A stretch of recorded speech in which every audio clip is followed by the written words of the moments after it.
சரிங்களா? ஓகே, பாத்தீங்கன்னா அந்த இது வந்து வம்சங்கள் பேர். ஓகேங்களா? இது வந்து என்னோட பேரு வம்சங்கள். எப்படி சோழ வம்சம்னா அவர் பேர் ராஜராஜ சோழன். அவர் பேர் ஒரிஜினல் பேர் ராஜராஜன் தான். அவர் சோழ வம்சத்தை சார்ந்ததுனால அவர் பேர் என்ன சொல்றோம்? ராஜராஜ சோழன். சரிங்களா? இப்ப பேஷ்வான்றது ஒரு பதவியோட பேர். இப்ப வந்து பசுபதி அப்படின்ற ஒரு பேஷ்வா ஆட்சி பண்றாரு, அவர் பேர் என்ன சொல்லுவாங்க? பேஷ்வா பசுபதி. அப்புறம் அது நாராயணமூர்த்தி அப்படின்னா பேஷ்வா நாராயணமூர்த்தி. புரியுதா? சரிங்களா? அதே மாதிரி கெய்க்வாட்னு சொன்னது இல்லைங்களா, அதுவும் என்னது ஒரு வம்சத்தோட பேர். இப்போ அதே பசுபதி ஆட்சி பண்ணா அவர் என்ன சொல்லுவோம்? கெய்க்வாட் பசுபதி அப்படின்னு சொல்லுவோம். ஓகேங்களா? புரிஞ்சுங்களா? ஓகே, எழுதிங்க. அவர் பர்டிகுலர் அரசர்கள் பேர் எழுதிங்க பக்கம்.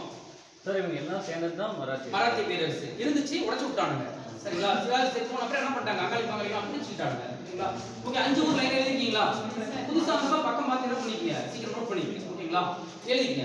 போன்ஸ்லேவ் பக்கம், போன்ஸ்லேவ் பக்கம் எந்த ஊரு? ரெண்டாவது ஊர் நாக்பூர் பக்கம், போன்ஸ்லேவ் பக்கம். அப்ப பர்టిక్యులரா போன்ஸ்லேவ் இருந்தது ராகோஜி அப்படின்ற ஒருத்தர். அவர் பேரு போன்ஸ்லேவ் ராகோஜி அப்படின்னு சொல்லுவாங்க. இல்லப்பா, நல்லா எழுதிங்களா? நீ 5 பேர் எழுதிருக்கீங்களா? 5 பேர் பட்டுமே எழுதுங்க. போன்ஸ்லேவ் பக்கம் பிராக்கெட்ல என்ன எழுதுறீங்க? ராகோஜி. நான் போர்டு எழுதி போட்டுருக்கேன். எழுதிங்களா? அடுத்து குவாலியர் நேரா யாரு? சிந்தியா. அப்ப சிந்தியா யாரு பார்த்தீங்கன்னா தௌலத் ராவ் அப்படின்ற ஒருத்தர். தௌலத் இந்த பேர் ஞாபகம் இருக்கு உங்களுக்கு? சார் அவருக்கு முன் எப்பா பேஷ்வாவா? மகாதாஜி சிந்தியா அவங்களோட பையன் வந்து கரெக்டா இந்த போர் நடக்கும்போது அத கதை நம்ம புக்கில் படிச்சுக்கலாம். சரிங்களா? அப்ப சண்டை நடக்கும்போது யார் யார் இருக்காங்க? தௌலத் ராவ். எழுதிட்டீங்களா? எழுதிட்டீங்களா? புதுசாக வந்துருக்கீங்களா? நீங்க தான் வந்துருக்கீங்களா? சரி, இருங்க, சொல்லும்போது கண்டினியூ பண்ணிங்க. ஓகேங்களா? ரைட்டிங் மட்டும் எழுதிங்க. இரண்டாவது மராத்திய போர் ரைட்டிங் மட்டும் எழுதிங்க. இரண்டாவது மராத்திய போர் நீங்க எழுதிட்டீங்களா? ஓகே, அடுத்தது மூணாவது. நாலாவது அரசர் யாரு? இந்தூர் அரசர் யாரு? கோல்கர். ரெண்டுமே எழுத சொன்ன ஞாபகம் இருக்கா? இப்படி எழுத சொன்ன கோல்கர் அப்படி எழுத சொன்னேன். சரிங்களா? ஓகே, அவங்க எழுதிங்க. அப்போதைக்கு கோல்கர் யாருன்னு பார்த்தீங்கன்னா யஷ்வந்த் ராவ் அல்லது ஜஸ்வந்த் ராவ் எப்படினாலும் சொல்லலாம். யஷ்வந்த், ஊர்ல எல்லா ஊர்லயும் யஷ்வந்த் ஒருத்தர் இருப்பான், குழந்தை பையன். அல்லது ஜஸ்வந்த் ராவ். எழுதிங்களா? அல்லது யஷ்வந்த் ராவ். ஒரு புக்ல யஷ்வந்த்னு இருக்கு, ஒரு புக்ல என்னன்னு இருக்கு? ஜஸ்வந்த்னு இருக்கு. அதனாலதான் ரெண்டுமே எழுதி சொல்றேன். ஓகேங்களா? நீங்க என்ன மட்டும் படிச்சு போயிட்டு क्वेश्चन பேப்பர்ல ஜஸ்வந்த் கேட்ட யஷ்வந்த் வேற விட்டுட்டு வந்துட கூடாது. அதுக்காக எழுதுறீங்க. ஓகேங்களா? ஓகே, அடுத்து எழுதிங்க கீழ. ஃபர்ஸ்ட் பாயிண்ட் 1802 டைட்டில் 1802 ஸ்டார்ட் பண்ணி புதுசா நம்ம என்ன பண்ணிக்கிறீங்க? அப்படியே ஸ்டார்ட் பண்ணிட்டு வாங்க. 1802 பசின் உடன்படிக்கை. 1802 பசின் உடன்படிக்கை. எழுதிங்களா? எழுதி போடுவோம். பசின் உடன்படிக்கை. பசின் உடன்படிக்கை. சரிங்களா? இது வந்து ஒரு துணைப்படை திட்ட உடன்படிக்கை. எழுதிங்க. இது ஒரு துணைப்படை திட்ட உடன்படிக்கை.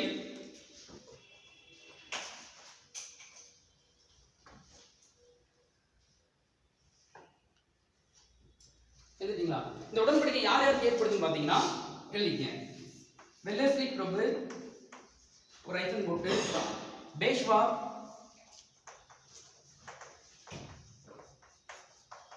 இரண்டாம் பாஜ்ராவ்.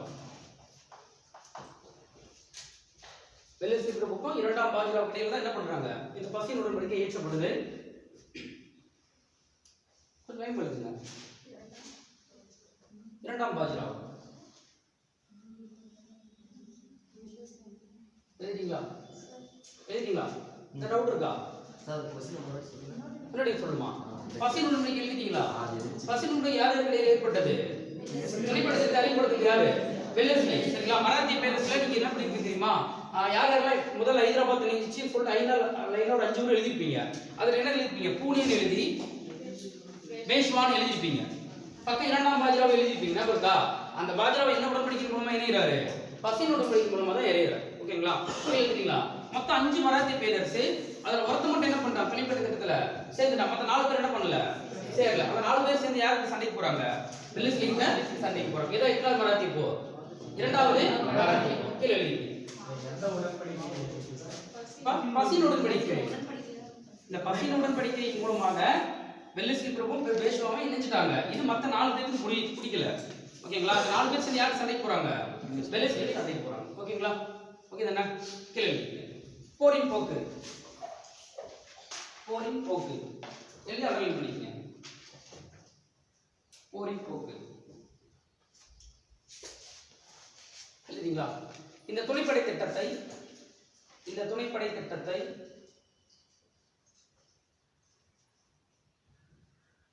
போன்ஸ்லேவும் சிந்தியாவும் எதிர்த்தனர். இந்த துணைப்படை திட்டத்தை போன்ஸ்லேவும் சிந்தியாவும் எதிர்த்தனர். போன்ஸ்லே பொண்ணுங்களா?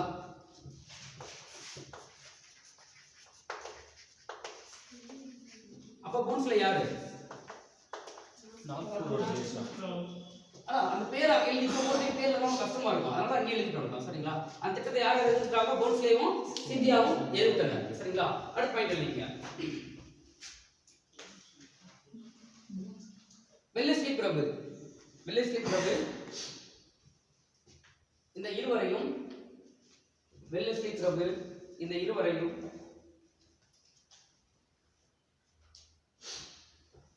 போரில் தோற்கடித்தார்.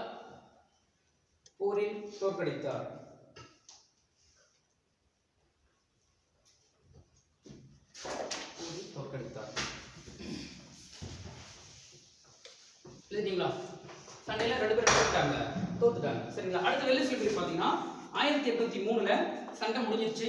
சரிங்களா? சண்டை முடிஞ்சனே 2 பேருக்கு என்ன பண்ணிக்கிறார்? தனித்தனியே ஒப்பந்தம் பண்ணிக்கிறார். யாரு? வெள்ளஸ்லி பிரபு. எழுதிங்க. 1803 வெள்ளஸ்லி ஒரு ஐபன் போட்டு சிந்தியா.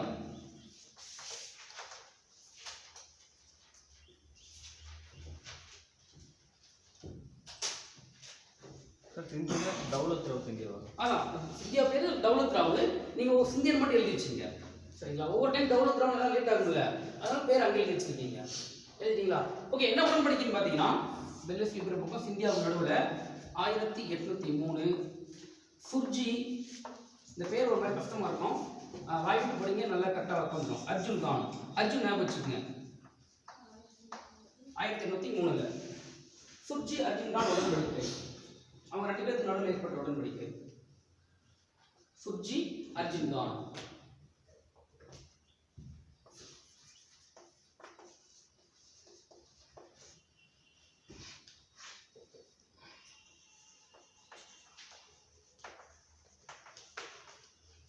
இல்லைங்களா? ஓகே. அடுத்தது அதே வருஷம் 1803 வெள்ளஸ்லிக்கும் போன்ஸ்லேவுக்கும். அப்ப போன்ஸ்லே யாரு? ராகோஜி. நீங்க போன்ஸ்லே மட்டும் ஞாபகம் வச்சுக்கங்க.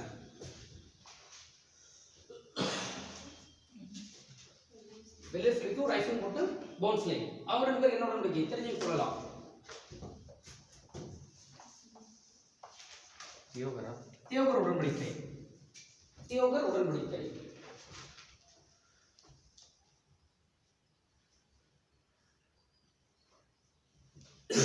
எழுதிங்களா? பின்னாடி எழுதிங்களா? ஓகே. 2ஆம் மராத்தி போர் ரொம்ப ஈஸி தான், ஞாபகம் வச்சுக்கங்க. 2ஆம் மராத்தி போருக்கு காரணமான உடன்படிக்கை என்ன உடன்படிக்கை? பசி உடன்படிக்கை. அது ஒரு துணைப்படை திட்ட ஒப்பந்தம். அதை வந்து பேஷ்வா ஏத்துக்கிட்டாரு, மத்தவங்க ஏத்துக்கல. அதனால சண்டை ஆரம்பிச்சிச்சு. சரிங்களா? சண்டை முடியுது எத்தனை உடன்படிக்கை மூலமாக? 2 உடன்படிக்கை. சுர்ஜி அர்ஜுன் கான், தியோகர். ரொம்ப ஈஸி தான். சரிங்களா? துணைப்படை திட்டம்னா வெள்ளஸ்லி பிரபு, அதுவும் மைண்ட்ல இருக்கணும். ஓகேங்களா? சுர்ஜி அர்ஜுன் கான் ஞாபகம் பண்ணிட்டாருன்னு பார்த்தீங்கன்னா இதை வந்து சுர்ஜின்னு படிக்காதீங்க, சுஜின்னு படிச்சுக்கோங்க. இதை சிந்தியான்னு படிக்காதீங்க, சந்தியான்னு படிச்சுக்கோங்க. சுஜியும் சந்தியாவும் யாரு? ஃப்ரெண்டு. வெள்ளஸ்லியா? சுஜியும் சந்தியாவும் ஃப்ரெண்டுக்கு ஞாபகம் வச்சு முடிஞ்சிருச்சு. சரிங்களா? ஒரு டைம் ஞாபகம் வச்சு முடிஞ்சிருச்சு. அடுத்தது போன்ஸ்லே தியோகர். போண்டாவை தின்னணும் அப்படின்னு ஞாபகம் வச்சுக்கோங்க. சிரிக்கிறது சொல்றேன், வச்சு பாருங்க மறக்காது. சரிங்களா? நீங்க போன்ஸ்லே என்ன பண்ணி என்ன உடன்படிக்கை போறீங்க? ஆட்டோமேட்டிக்கா தியோகர் அப்படி போறீங்க. தியோகர்னா என்ன வரணும்? போன்ஸ்லே. அவ்வளவுதான். சந்தியா வந்தா யார்? சந்தியாவோட ஃப்ரெண்ட் யாரு? சுஜி. அவ்வளவு முடிஞ்சு. சரிங்களா? இந்த உடன்படிக்கை என்ன ஒரு முடிவு வருது? 2ஆம் மராத்தி முடிவு வருது. இன்னும் 2ஆம் மராத்தி வந்து மராத்தியில் படிக்கும், பெரிய டாபிக் நமக்கு. அதுல என்ன பண்ணலாம்? டெப்தா எல்லாரும் பெரிய என்னென்ன பண்ணாங்க, எவனுக்கு எவன் பையன் எல்லாத்தையும் டீட்டெயில் படிக்கலாம். ஓகேவா? ஓகே. அடுத்து எழுதிங்க. 1804 கீழே 1804 அப்படி கண்டிப்பா எழுதிவாங்க. 1804 கோல்கர். இன்னொரு அரசர் இருக்கார் தெரியுமா? கோல்கர் வம்ச அரசர்கள். கோல்கர் 1804 கோல்கர் ஜெய்ப்பூரில் தோற்கடிக்கப்பட்டார். ஜெய்ப்பூரில் தோற்கடிக்கப்பட்டார்.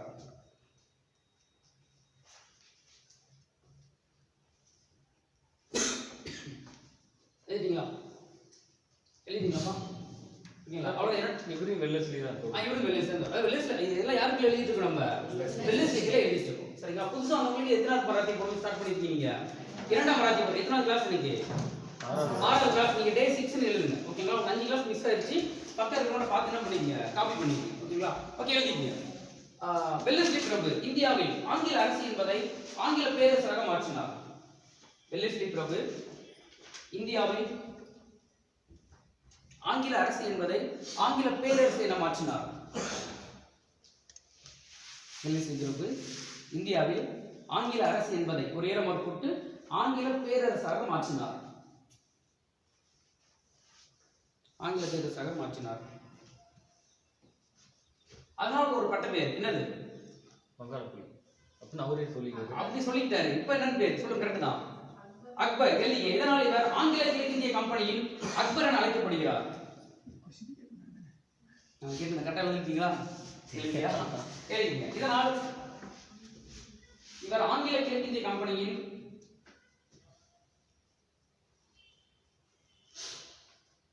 அக்பர் எனப்பட்டார். அக்பர் அண்டர்லைன் பண்ணிக்கங்க.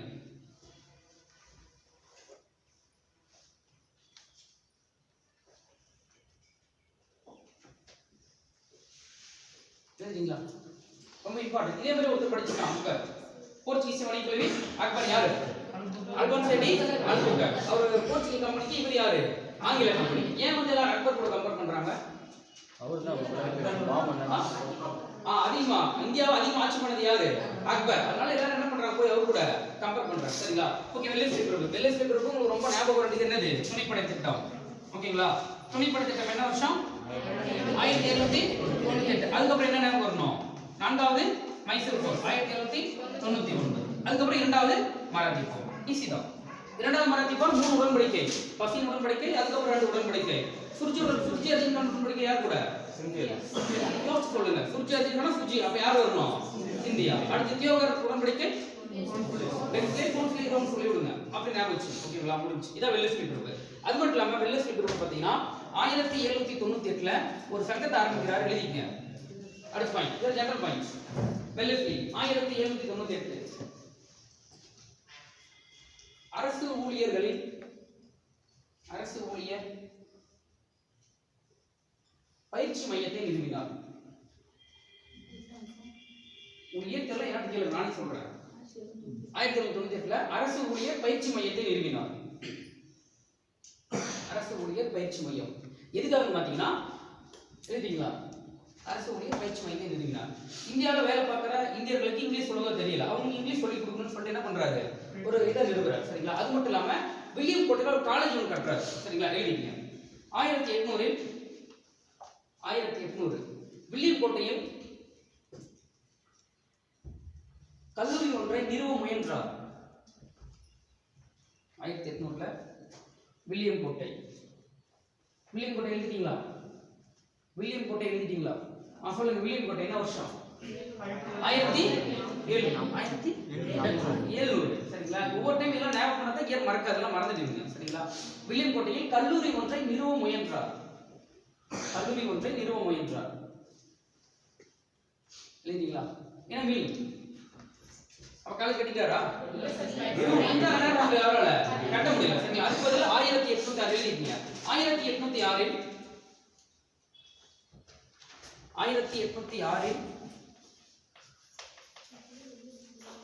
இங்கிலாந்துல ஹெய்லிபரி என்ற இடத்தில் இந்த கல்லூரியை நிறுவினார்.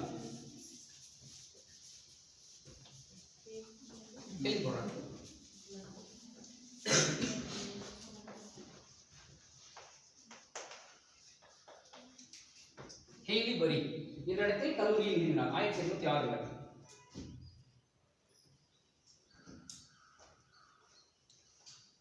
எழுதிட்டீங்களா?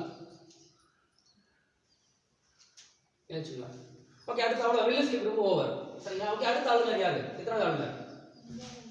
அடுத்து 4வது காரணமணி பகுதி. அதான் வெள்ளஸ்லி பிறப்புக்கு அடுத்து இத்தனை வால்ல எத்தனை நம்பர் போட்டுருக்கீங்க? 5ஆ? இப்போ 5 போட்டு எழுதுமா? வெள்ளஸ்லி 4வதா? 4.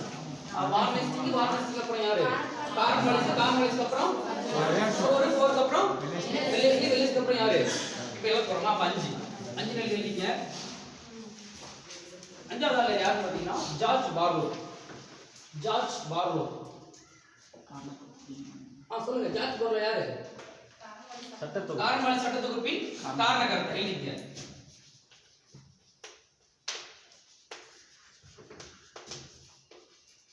ஜார்ஜ் பார்லோ காலம் எழுதிங்க. 1805 to 1807. 1805 to 1807. ஃபர்ஸ்ட் பாயிண்ட் என்ன எழுதணும்? 1805 to 1807. தெரியல கேட்கலாம். சரிங்களா? கேளுங்க. 1805 to 1807 எழுதிட்டீங்களா? கேளுங்க. ஃபர்ஸ்ட் பாயிண்ட் என்ன எழுதணும்? காரணமாளி சட்டத்தொகுப்பின் காரணகர்த்தா எழுதிங்க. ஆல்ரெடி எழுதிட்டோம். காரணகர்த்தா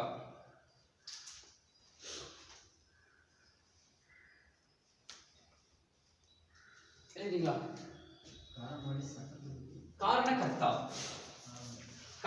என்னப்பா மீனிங்? தயாரிச்சவர். அவர்தான் உருவாக்குனாரு. கர்த்தானா உருவாக்கியவர், காரணமா அது உருவாக்க காரணமாக இருந்தவர். அதான் என்ன சொல்லுவோம்? காரணகர்த்தா. ஓகே. இவரோட காலத்துல தான், யாரோட காலத்துல? ஜார்ஜ் பார்லோ. ஜார்ஜ் பார்லோ எங்க இருக்காரு? எந்த ஊர்ல இருக்காரு? வங்காளத்துல இருக்காரு. கரெக்டா? இவங்கெல்லாம் யார்? வங்காளத்தின் தலைமை ஆளுநர். சரிங்களா? எல்லா மாகாணத்துக்கும், பம்பாய் மாகாணத்துக்கு ஆளுநர் இருக்காரு, சென்னை மாகாணத்துக்கு ஆளுநர் இருக்காரு. ஆமாங்களா? இவங்க எல்லாத்தையும் விட இவருக்கு ரொம்ப பவர் அதிகம். ஓகேங்களா? ஓகே. இவர் இங்க இருக்காரு, இங்க வந்து சென்னை மாகாணம். ஓகேங்களா? அப்ப சென்னை மாகாணத்தின் ஆளுநர் யாருன்னு பாத்தீங்கன்னா வில்லியம் பெண்டிங் பிரபு. ரொம்ப இம்பார்ட்டன்ட் பர்சன். சரி, வில்லியம் பெண்டிங். ஆல்ரெடி பேர் கேள்விப்பட்டிருக்கீங்க நிறைய பேர். சரிங்களா? இப்போ சரியா வருஷம் பாத்தீங்கன்னா 1805 to 1807. 1806. 1806 என்னது? வேலூர் கழகம். ரொம்ப இம்பார்ட்டன்ட். சரிங்களா? தமிழ்நாடு ஹிஸ்டரி படிக்கணும், இந்தியன் ஹிஸ்டரிக்கு இது ரொம்ப இம்பார்ட்டன்ட். சரிங்களா? இப்போ பாத்தீங்கன்னா உங்களுக்கு இப்போ மைசூர் போர்லாம் ஞாபகம் வரும். மைசூர் போர்லாம் ஞாபகம் வரும். அப்பதான் என்ன எந்த காலத்துல நிக்க முடியுங்களா? இல்ல வேலூர் காலத்துக்கு வர முடியும். முதல் மைசூர் போர் என்னாச்சு? கதை பற்றி சொல்லுங்க வேகமா. சென்னை உடன்படிக்கை முடிவு வந்துருச்சு. யார் ஃபர்ஸ்ட் ஹைதராலி வந்திருப்பாரு, ஹைதராலி என்ன பண்ணிருப்பாரு? ஜெயிச்சிருப்பாரு. ஆமாவா? ஓகே. அடுத்து இரண்டாவது மைசூர் போர். ஹைதராலி போயிருப்பாரா? எப்படி இருந்தாரு? என்ன வருஷம்?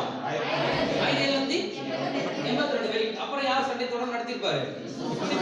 என்ன உடன்படிக்கை? அடுத்து மூணாவது மைசூர் போர். மூணாவது மைசூர் போர் என்னாச்சு? திப்பு சுல்தான் என்னாரு? 3வது மைசூர் போர்ல எவ்வளவு காசு கொடுத்திருப்பாங்க? 3 கோடி. 3.6 கோடி. அவரோட மூத்த பையன் யாரு? அதே என்ன பண்ணிட்டாங்க? இது வந்து கோட்டை. இப்படி கோட்டை மாதிரி ஞாபகம் வச்சுக்கோங்க. இது வந்து கோட்டை மாதிரி ஞாபகம் வச்சுக்கணும். வேலூர் போயிருக்கீங்களா? சும்மா பஸ்ல கூட போனது இல்லையா? நீங்க பஸ் ஸ்டாண்ட்ல வெளிய வந்தாவே என்ன ஒரு பக்கம் கோட்டை இருக்கும். கோட்டை சுத்தி பெரிய குழி வெட்டி வச்சிருப்பாங்க. தண்ணி இருக்கும். தண்ணியில என்ன இருக்கும்? முதல்ல இருக்கும். இதெல்லாம் யார் சொன்னது? எதுக்கு முதல்ல விட்டுருக்கானுங்க? யாரும் வரக்கூடாது. அதுக்குள்ள யாரும் வரக்கூடாது. எதிரிகள் என்ன பண்ணக்கூடாது? தாண்டி வரக்கூடாது. வேலூர் கோட்டை. வேலூர் சிறையில் இருக்காங்க. சரிங்களா? யாரு இருக்கா? பதை கைதர். 3வது மைசூர் போர்ல பதை கைதர் போயிருப்பாரு. 4வது மைசூர் போர்ல திப்பு சுல்தான் குடும்பம் எல்லாமே எங்க இருக்கு? அவங்க அண்ணன் தம்பி அங்காளி பங்காளி எல்லாமே எங்க இருக்கானுங்க? வேலூர் கோட்டையில சிறை வச்சிருக்காங்க. சரிங்களா? இப்ப வேலூர் சிறையில் பாத்தீங்கன்னா ஆங்கில படை வீரர்களும் வேலை பார்க்கறாங்க, இந்தியாவை சேர்ந்த படை வீரர்களும் வேலை பார்க்கறாங்க. நான் சொல்றது புரியுதா? ஓகேங்களா? இவங்க குடும்பம் எல்லாமே இங்க தான் இருக்கு. சரிங்களா? இந்திய படையர்கள் எல்லாத்துக்குமே தெரியும் அங்க இருக்கிற பஜை கைதர் தான் யாரு? அடுத்த மைசூரோட அரசர். அதனால அவர் என்ன பண்றாங்க? கொஞ்சம் மரியாதையா நடத்திட்டு இருக்காங்க. சரிங்களா? அது மட்டும் இல்லாம இந்த இருக்கிற படை வீரர்களுக்கெல்லாம் தளபதி யாருன்னு பாத்தீங்கன்னா பஜை கைதரோட அங்காளிங்க பங்காளிங்க. மொத்தம் அங்காளிங்க பங்காளிங்கன்னா அதான் அண்ணங்கம்பிங்க, பொண்ணு விட்ட சகோதரர். அதனால புரியுதுதான் அங்காளிங்கன்னு சொல்றேன். சரிங்களா? மொத்தம் பார்த்தீங்கன்னா 12 ஃபேமிலி இருக்கான். திப்பு சுல்தானின் குடும்பத்தை சார்ந்து மொத்தம் எத்தனை குடும்பம் வேலூர் கோட்டைக்கு சிறை வச்சிருக்காங்க? 12 குடும்பம் வச்சிருக்காங்க. சரிங்களா? பதைகர் இருக்காரு, பதைகருக்கு வைஃப் இருக்காங்க, குழந்தைங்க இருக்காங்க, எல்லாமே எங்க இருக்காங்கன்னா வேலூர் சிறையில இருக்காங்க. சரிங்களா? ரொம்ப நாள் இருக்கிற படைவர்கள் எல்லாமே சேர்ந்து என்ன பண்ணா ஒரு பிளான் பண்ணிட்டு இருக்காங்க. ரொம்ப நாள் என்ன பண்றாங்க? ரொம்ப டார்ச்சர் பண்ணிட்டே இருக்காங்க, ரொம்ப பேசிட்டே இருக்காங்க. அவங்களுக்கு வந்து தோணுது நம்ம அரசரே நம்ம என்ன பண்ணிட்டு இருக்கோம்? இம்சியரசன் 23ஆம் டிகிரி மாதிரி அரசனை என்ன பண்ணிட்டு இருக்காங்க? அவங்களுக்காரங்க அடைச்சி வச்சிருக்காங்க. சும்மா தெரிஞ்சிருக்காக சொல்றேன். ஒரு நாள் பாத்தீங்கன்னா ஒரு புதுசா விதிகள் அறிமுகப்படுத்துறாங்க வேலூர் கோட்டையில. கோட்டை அரசு இந்தியாவை சேர்ந்த முக்கால்வாசி பேர் முஸ்லீம்கள் தான், கிறிஸ்டியன்ஸ் யாரும் கிடையாது. ஆமாவா? கிறிஸ்டியன்ஸ் ஃபுல்லா யாரு? இங்கிலாந்துல. சரிங்களா? நம்ம எல்லாம் நெத்தியில என்ன பண்ணுவோம்? பொட்டு வைப்போம். முஸ்லிம்ஸ்லாம் என்ன பண்ணுவாங்க? தாடி வெட்டுவாங்க, கையெல்லாம் கட்டுமா. என்ன பண்றாங்கன்னா இவங்க என்ன பண்ணக்கூடாது, இந்திய படையினர்கள் யாரும் பொட்டு வைக்க கூடாது, தாடி வைக்க கூடாது, கையில் என்ன பண்ணக்கூடாது, எதுவும் கட்டக்கூடாது, புதுசா ரூல்ஸ் கொண்டு வராங்க. ஓகேங்களா? அதுக்கப்புறம் என்ன பண்றாங்க, ட்ரெஸ் யூனிஃபார்ம் மாத்துறாங்க. இப்பதான் போலீஸ்க்கு என்ன பண்றீங்க, டிப்டாப்பா ட்ரெஸ் பண்றாங்க. போலீஸ் ட்ரெஸ் எப்படி தான் இருக்கும்? ட்ரவுசர். ஆமா தானே? சிவாஜி இப்போ பாக்க இந்தியன் படம் பார்த்துருக்கீங்களா? ட்ரவுசர் போட்டிருப்பாங்க, தலையில என்ன பண்ணிருப்பாங்க, பெருசா தொப்பி வச்சிருப்பாங்க. அந்த தொப்பி இல்ல, அந்த தொப்பி எப்படி செஃப் வைக்கிறாங்க தெரியுமா? இது மேல என்ன போட்டிருப்பாங்க, கிராஸ் சிம்பிள் போட்டிருப்பாங்க. இது யாரோட சிம்பிள்? யாரோட சிம்பிள்? கிறிஸ்டியன். கம்பல் பண்ணி என்ன பண்ணி எல்லாரும் போடணும்னு சொல்லி என்ன பண்றாங்க, ரொம்ப டார்ச்சர் பண்றாங்க. சரிங்களா? இந்த தலைப்பை அறிமுகப்படுத்த பேரு அக்னியும் அப்படின்ற ஒருத்தன். சரிங்களா? இந்த விதிகள் தாடிலாம் வைக்க கூடாது, மீசலாம் வைக்க கூடாதுன்னு சொல்ற பேர் பாத்தீங்கன்னா கெடாரக் அப்படின்ற ஒருத்தன். தெளிவா சொல்றேன், சும்மா தெரிஞ்சுங்க. சரிங்களா? இப்ப படையவர்கள் எப்படி இருக்காங்க, ஒரு மாதிரி கொஞ்சம் கடுப்புலே இருக்காங்க. ரொம்ப என்ன பண்ணிருக்காங்க, கடுப்புலே இருக்காங்க. எல்லாரும் சேர்ந்து ஒரு பிளான் பண்றாங்க. என்ன பண்ணலாம், ஒரு நைட்டா கோட்டையில எல்லாத்தையும் சாகடிச்சலாம் பிளான் பண்றாங்க. நம்மளாம் சேர்ந்து பிளான் பண்ணுவோம். ஆனா நமக்குள்ள ஒரு கருப்பாடி எப்பயும் ஒளிஞ்சிட்டே இருக்கும். இப்ப என்ன பண்ணிடும், சொல்லிடுறோம். நீங்க என்ன பண்ணுவீங்க, டெஸ்ட் வேணா பிளான் பண்ணீங்க, ஒருத்த மட்டும் என்ன பண்ணிடுவோம், போயிட்டு சார் மதியம் என்ன பண்ணுங்க டெஸ்ட் வைங்க. அது மாதிரி கருப்பாடு என்ன பண்ணிடுது, ஆங்கிலத்தை போட்டு கொடுத்துருது. கலாச்சார பேர் என்ன பண்றாங்க, எல்லாரும் பிளான் பண்ணிட்டு இருக்காங்க, சீக்கிரம் என்ன பண்ணு, உன் வாழ்க்கைலாம் சொல்லி அனுப்பிடு அப்படின்றாங்க. சண்டை நடக்க போது, சண்டை நடக்கிறதுக்கு முன்னாடி யாருக்கு தெரியும், ஆங்கிலேயருக்கு தெரியும். சரிங்களா? சரியா 1806 ஜூலை மாசம் 9ஆம் தேதி பதேகரோட ஃபேமிலியில ஒரு ஃபங்க்ஷன். அவன் பொண்ணுக்கும் பையனுக்கும் கல்யாணம். பொண்ணு கல்யாணம். நைட்டு சோமபானங்களும் சுறாமானங்களும் என்ன பண்ணுது, பரிமாறப்படுகிறது. நம்ம என்ன பண்ணிட்டானுங்க, அதான் இந்திய படையர்கள் என்ன பண்ணிட்டானுங்க, சந்தோஷத்துல கூப்பிட்டானுங்க. ஆமாவா? அதுல பாத்தீங்கன்னா 4வது ரெஜிமெண்ட், எத்தனாவது படைப்பிரிவு, 4வது ரெஜிமெண்ட் கொஞ்சம் ஓவரா குடிச்சிட்டானுங்க. நம்ம ஓவரா பண்ணா என்ன ஆயிரும், பாசம் அதிகமாயிரும். இப்ப பதேகர்கள் என்ன பண்றாங்க, தலாட்டி தான் ராஜா உன்னையா என்ன பண்றோம், உள்ள வச்சிருந்தோம். ஆங்கிலேயர் என்ன பண்றாங்க, இப்ப நாங்க ரெடி பண்ண போறோம்னு சொல்லிட்டு என்ன பண்றாங்க, போயிட்டு சண்டைய ஆரம்பிச்சுட்டாங்க. நான் சொல்றது புரியுதுங்களா? ஓகேங்களா? அதுக்கப்புறம் பாத்தீங்கன்னா ஒரு கொஞ்ச நாளைக்கு, இது வந்து 10ஆம் தேதிக்கு முன்னாடி அந்த நைட்டு ஆரம்பிக்குது. சரிங்களா? அப்புறம் பாத்தீங்கன்னா அப்படியே படைப்பு கொஞ்சம் பெருகுது. சரியா ஜூலை மாசம், அதான் 9ஆம் தேதி நைட்டு, 10ஆம் தேதி என்னது நைட் 12 மணி, அடுத்து 2 மணி என்னது அதிகாலை 2 மணி. 9ஆம் தேதி நைட்டு 12 மணி 2 மணி இங்க ஆரம்பிச்சு சண்டை எப்ப விரிவடையுது, காலையில 2 மணிக்கு என்னது பெருசா. அப்ப நம்ம டேட்டா என்ன சொல்றாங்க, ஜூலை 10 அப்படின்னு சொல்றாங்க. எல்லாம் சண்டை போட ஆரம்பிச்சிட்டாங்க, நிறைய பேர் கொலை பண்ணிடுறாங்க. ஒருத்த மட்டும் தப்பிச்சு என்ன பண்றான், ஓடி ஆற்காடு, வேலூர் அப்ப ஆற்காடு தான். ஆற்காட்டுக்கு ராணுவ தளபதி ஒருத்தர் இருக்கான், அவன் பேர் கில்லஸ்பி. அவங்க என்ன பண்ணிட்டான், சொல்லிட்டான். தலைவர் என்ன பண்றாங்க, எவ்வளவு சண்டை போறாங்க வான்னு சொல்லிட்டான். கில்லஸ்பி வேகமா வந்து என்ன பண்றாரு, புரட்சிய அடிக்கிறார். சிம்பிள் தான். சரிங்களா? புரிஞ்சா புரியலையா, இல்ல இன்னும் டெப்தா புள்ளி விவரத்தோட சொல்லலாமா? அப்புறம் 9 மணிக்குள்ள புரட்சி என்ன பண்ணிருப்பாங்க, அடிக்கிருப்பாங்க, நிறைய பேர் செத்து போயிடுவாங்க. சரிங்களா? சண்டைக்கு காரணம் யாரு, பதேகர் குடும்பமா. அந்த குடும்பத்தை என்ன பண்றாங்க, கொல்கத்தாவுக்கு சிறை மாத்திடுறாங்க. அவ்வளவு முடிஞ்சு. இதான் வேலூர் கழகம். நீங்க வேலூர் கழகத்தில் ஞாபகம் வச்ச விஷயம் என்னன்னு பாத்தீங்கன்னா, வருஷம் 1806 ஜூலை 10. சரிங்களா? வேலூர் கழகத்தின் போது இந்தியாவின் தலைமையாளர் யாரு, ஜார்ஜ் பார்லோ. வேலூர் கழகத்தின் போது சென்னை மாகாணத்தோட ஆளுநர் யாரு, வில்லியம் பெண்டிங். புரிஞ்சுங்களா? ரொம்ப ரொம்ப இம்பார்ட்டன்ட் 3. அதுக்கப்புறம் இதெல்லாம் சும்மா ஜெனரல் டேட்டா தான். முதல்ல கொலை பண்ணது யாரு, தகவல் கொடுத்தவர் யாரு, புரட்சி வந்து அடக்குனவர் யாரு, இவங்க நிறைய பிரைஸ்லாம் கொடுத்துருப்பாங்க, பின்னாடி படிச்சுக்கிறோம். ஓகேங்களா? எழுதிக்கலாமா? எழுதி. வேலூர் கழகம் 1806 ஜூலை 10. புக்ல நிறைய இருக்கும், நீங்க நிறைய கதை படிக்கும்போது உங்களுக்கு நிறைய டேட்டா தெரியும். 1806 ஜூலை 10.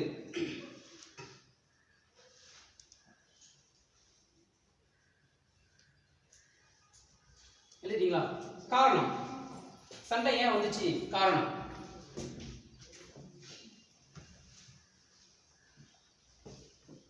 எழுதிங்களா? அக்னியு தலைப்பாகை அறிமுகம்.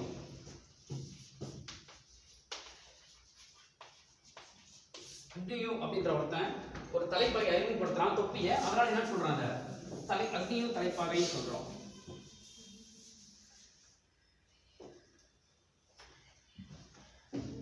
எழுதிங்களா? அடுத்து ஜான் கெடாரக் வெளியிட்ட அடுத்து இரண்டாவது காரணம் ஜான் கெடாரக் வெளியிட்ட புதிய ராணுவ விதிமுறைகள். புதிய ராணுவ விதிமுறைகள். அந்த ராணுவ விதிமுறை உங்களுக்கு தெரியும். ஜான் கெடாரக் வெளியிட்ட மேலே எழுதி போட்டிருக்காங்க. ஜான் கெடாரக் வெளியிட்ட புதிய ராணுவ விதிமுறைகள்.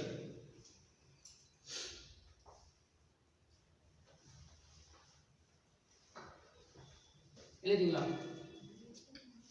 புதிய ராணுவ விதிமுறைகள்.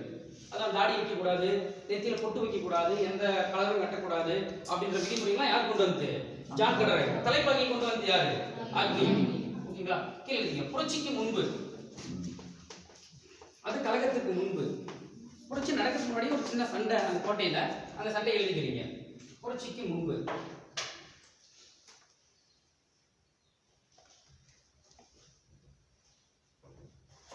எழுதலாமா? 1806 4வது ரெஜிமெண்டின் 4வது ரெஜிமெண்ட். ரெஜிமெண்ட்ன்றது அந்த பெட்டாலியன் சொல்ல வந்துறீங்களா? ஒவ்வொரு படை ஒரு 100 200 பேர் தனித்தனியா இருப்பாங்க. அவங்க ஒரு பெட்டாலியன் சொல்லுவாங்க, இன்னொரு பெட்டாலியன் சொல்லுவாங்க. அதாவது 4வது பெட்டாலியன் அல்லது 4வது ரெஜிமெண்டின் 2வது படைப்பிரிவு வீரர்கள் தலைப்பாகையை அணிய மறுத்தனர். சொல்றேன், 1806 4ஆம் ரெஜிமெண்டின் 2வது படை வீரர்கள், 4வது ரெஜிமெண்டோட 2வது லைன், 2வது படை வீரர்கள் தலைப்பாகையை அணிய மறுத்தனர்.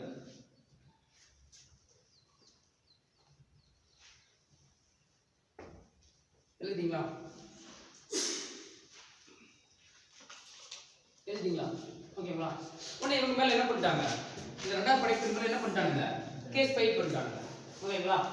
நான் சொல்றது புரியுதுங்களா? இவங்க என்ன பண்றாங்க? கோட்டையில புரட்சி பண்றாங்கன்னு சொல்லிட்டு இவங்க கேஸ் ஃபைல் பண்ணிட்டாங்க. அப்ப பார்த்தா பேன்கோட் அப்படின்ற ஒருத்தர் வராரு. பேன்கோட் அப்படின்ற ஒருத்தர் வந்து விசாரணை பண்றான். அந்த விசாரணையில இவங்களுக்கு பதிலா வேற ஒரு டீம் போய் என்ன ஆகுது? ஆஜராகுது. சரிங்களா? எழுதிக்கங்க. விசாரணையில் 23ஆம் ரெஜிமெண்டின் 2வது படைப்பிரிவு பொறுப்பேற்றது.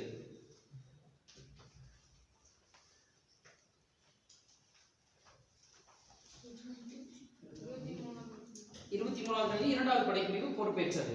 நான் தான் பண்ணணும்னு சொல்லிட்டு என்ன பண்ணிட்டாங்க? பொறுப்பேற்றுறாங்க. 23ஆம் ரெஜிமெண்டின் 2வது படைப்பிரிவு பொறுப்பேற்றது. எழுதிங்களா? 21 வீரர்கள் விசாரணை செய்யப்பட்டனர். 21 வீரர்கள் விசாரணை செய்யப்பட்டனர்.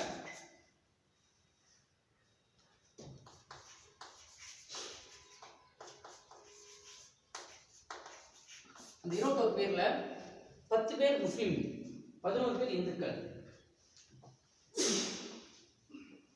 21 வீரர்கள் விசாரணை செய்யப்பட்டனர். அது கீழே 17 ரைஃபிள் போட்டு முஸ்லிம்கள், 11 போட்டு ரைஃபிள் போட்டு இந்துக்கள். அவ்வளவுதான்.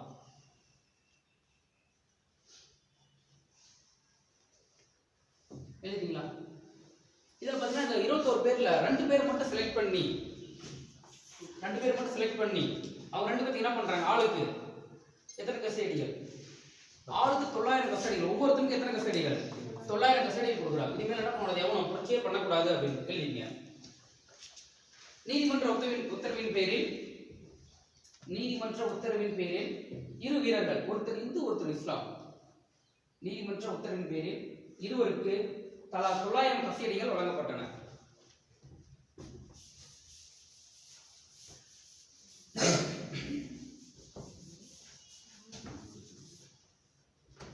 சொல்லுமா?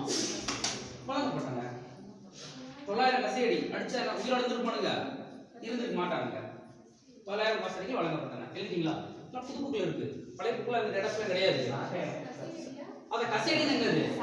கஸ்டடி என்ன தெரியாதா?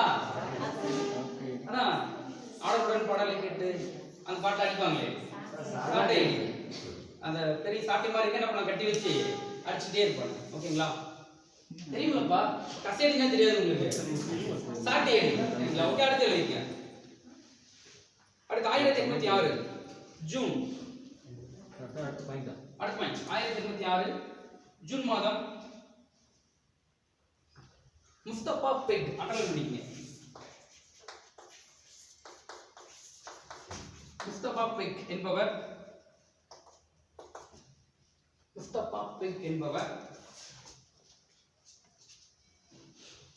கர்னல் போப்ஸ் என்பவரிடம்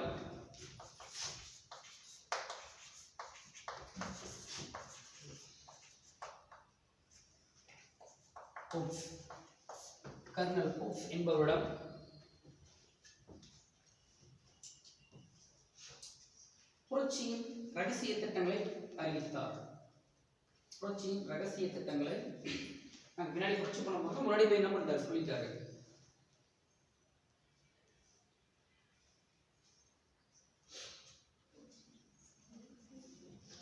ரகசிய திட்டங்களை யாருக்கு அறிவிச்சிட்டாரு? கர்னல் போப்ஸிடம் அறிவிச்சார். சொன்னது யாரு?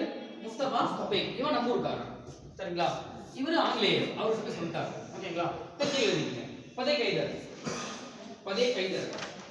என்ன சொல்றீங்களா? எழுதிக்கங்க. முஸ்தபா பெக் என்பவர் கர்னல் போப்ஸிடம் ரகசிய ராணுவ திட்டங்களை அறிவித்தார். முஸ்தபா பெக்ன்றது பேர் பத்தி கண்டுபிடிச்சுக்கணும். கர்னல் போப்ஸ்னா ஆங்கிலேயர், முஸ்தபா பெக்ன்றது நம்ம ஊர்ல இருக்கிற ஒரு இஸ்லாமிய படை வீரர், சரிங்களா? ஓகே, அடுத்து எழுதிக்கங்க.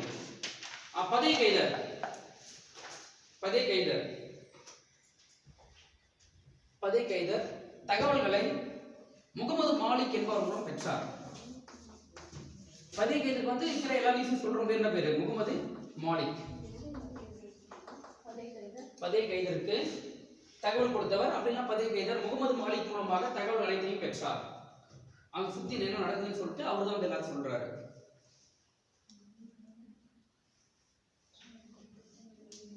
எழுதிங்களா?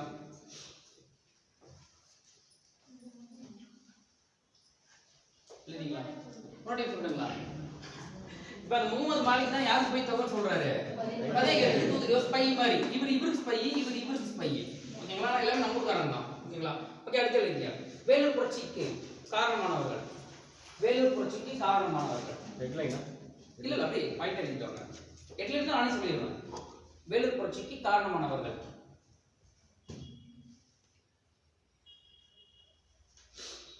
பதே கைதர்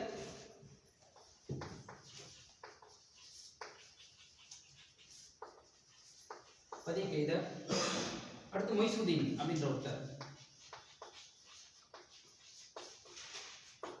பதே கைதர் மொய்சுதீன்.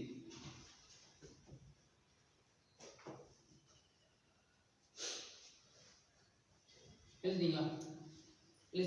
அடுத்து எழுதிங்க. இந்திய படை வீரர்களுக்கு அடுத்த பாயிண்ட்.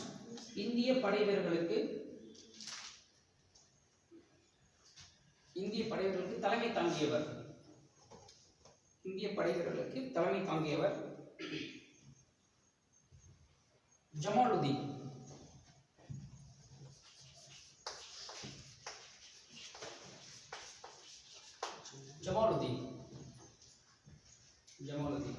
இந்திய படைகளுக்கு தலைமை தாங்கியவர் ஜமாலுதீன். எழுதிங்களா? இந்த ஜமாலுதீன் தான் அந்த இவங்க தம்பி இளவல் அப்படின்னு சொல்லுவாங்க. இளவல் தான் என்னது? தம்பி. அந்த 12 அரசு குடும்பத்துல இவனும் ஒருத்தன். எல்லாமே இங்க தான் இருக்காங்க, கோட்டைக்குள்ள தான் இருக்காங்க, சரிங்களா? கேள்வி அடுத்தது புரட்சி வெடித்தல். டைட்டில் புரட்சி வெடித்தல். அது கலகம் உருவாதல். எப்படி எழுதிக்கலாம்? புரட்சி வெடித்தல்.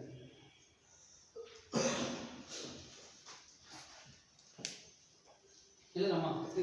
ஜமாலுதீன்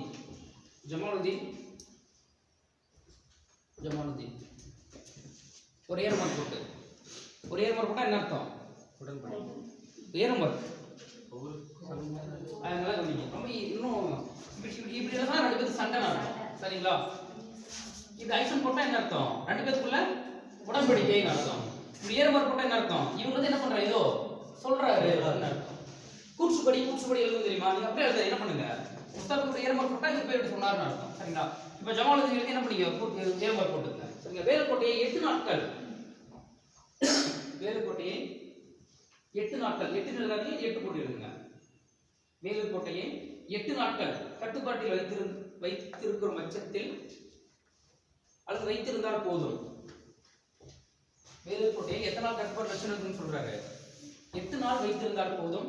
திப்புவின் அமைச்சர்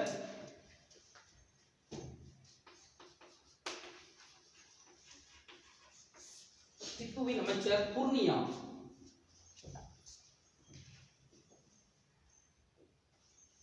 பூர்ணியா திப்பு சுல்தானோட அமைச்சர் பேர் என்ன பேரு? பூர்ணியா. தனது 10,000 ஆதரவாளர்களுடன் 10,000 ஆதரவாளர்களுடன் திப்புவின் அமைச்சர் பூர்ணியா தனது 10,000 ஆதரவாளர்களுடன் வந்துவிடுவார் என நம்பினார். வந்துவிடுவார் என நம்பினார் அப்படின்னு இருக்கிற எல்லாத்தையும் சொல்லி இருக்கிறாரு. 10,000 ஆதரவாளர்கள் வேலூர் கோட்டைக்கு வந்து விடுவார் என நம்பினார். இல்லைங்களா? 8 நாள் கோட்டை கண்ட்ரோல் வச்சுக்கல நம்ம. சரி, அதுக்குள்ள என்ன பண்ணிடுவார்? திப்பு சுல்தானோட அமைச்சர் பூர்ணியா 10,000 புது கோட்டைக்கு வந்துருவாரு. கோட்டைக்குள்ள என்ன 9 நாள் நம்ம கண்ட்ரோல் வந்துடும் சொல்லிட்டு என்ன பண்றாரு? ஜமாலுதீன் ஸ்கெட்ச் போடுறாரு. சரிங்களா? ஆனா எழுதிங்க. ஆனால் 1806 ஜூலை 10 1806 ஜூலை 10 அதிகாலை 2 மணி மணல் மணிக்கு இதான் இதெல்லாம் சும்மா கூட்டுதாரன்னு கேட்டு தொடங்கிட்டா உங்களுக்கு வேணுன்றதுனால தான் இவ்வளவு டேட்டா கொடுக்குறோம். இப்போ எல்லாருக்கும் ரொம்ப இம்பார்ட்டன்ட் டேட்டா. 1806 ஜூலை 10 அதிகாலை 2 மணி அதிகாலை 2 மணி முதல் மற்றும் 23ஆம் படைப்பிரிவு 1,23ஆம் படைப்பிரிவின் படைப்பிரிவினர் புரட்சியை தொடங்கினர். அதிகாலை 2 மணிக்கு 1,23ஆவது படைப்பிரிவினர் புரட்சியை தொடங்கினர். 23ஆவது படைப்பிரிவினர் புரட்சியை தொடங்கினர். எழுதிங்களா? முதலில் கொலை செய்யப்பட்டவர் அடுத்த பாயிண்ட். முதலில் கொலை செய்யப்பட்டவர் கர்னல் மேன்கோட்ஸ் அப்படின்ற ஒருத்தர்.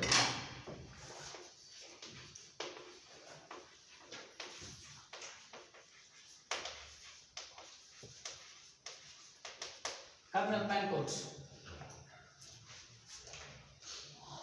எழுதிங்களா? எழுதிங்களா? ஏறத்தாழ 12 உயர் அதிகாரிகள் கொலை செய்யப்பட்டனர். உயர் அதிகாரிகள் மட்டும் எத்தனை பேர்? 12 பேர் கொலை செய்யப்பட்டனர். எழுதிங்க. ஏறத்தாழ 12 உயர் அதிகாரிகள் கொலை செய்யப்பட்டனர். இப்ப அடுத்த பாயிண்ட் வா. நான் சொல்றது புரியுது இல்ல? கரெக்டா அப்படி எழுதிட்டு வரீங்க என்ன நடந்துச்சுன்னு சொல்லிட்டு. 12 உயர் அதிகாரிகள் கொலை செய்யப்பட்டனர். எழுதிட்டீங்களா? அடுத்து ஆர்காட்டின் ராணுவ தளபதி. அடுத்த பாயிண்ட். ஆர்காட்டின் ராணுவ தளபதி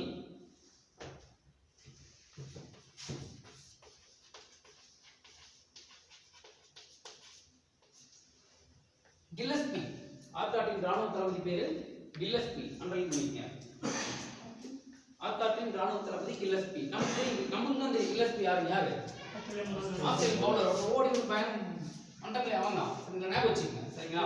கில்லஸ்பிக்கு தகவல் கொடுத்தவர், ஆர்காட்டின் ராணுவ தளபதியாக இருந்த கில்லஸ்பிக்கு தகவல் கொடுத்தவர் மேஜர் குட்ஸ் அப்படின்ற ஒருத்தர்.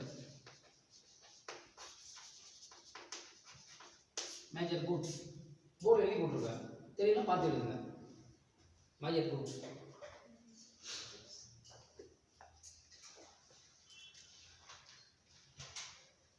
Major goods எழுதிங்களா?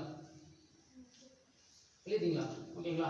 எழுதி அதிகாலை 9 மணிக்குள் அடுத்த பாயிண்ட் என்ன? அடுத்த பாயிண்ட். அதிகாலை 9 மணிக்குள்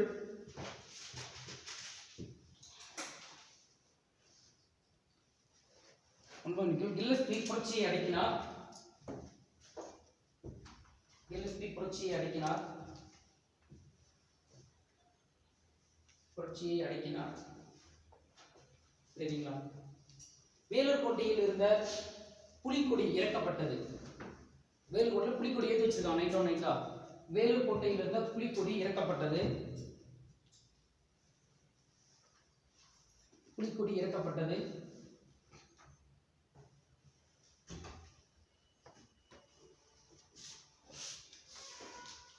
எழுதிங்களா? பதை கைதர். பதை கைதர் குடும்பம். பதை கைதரின் குடும்பம் கல்கத்தாவிற்கு சிறை வைக்கப்பட்டது.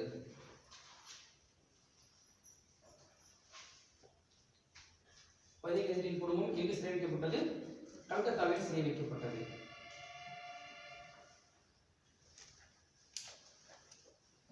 எழுதிங்களா? விளைவுகள் டைட்டில் புரட்சியின் விளைவுகள். இந்த புரட்சியால என்னென்ன ஆச்சு அப்படின்னு எழுதி விளைவுகள். விளைவுகள் விளைவுகள் சரிங்களா? கில்லஸ்பி புரட்சி அடங்குது யாரு? கில்லஸ்பி. கில்லஸ்பிக்கு வீரவாள் பரிசீலிக்கப்பட்டது.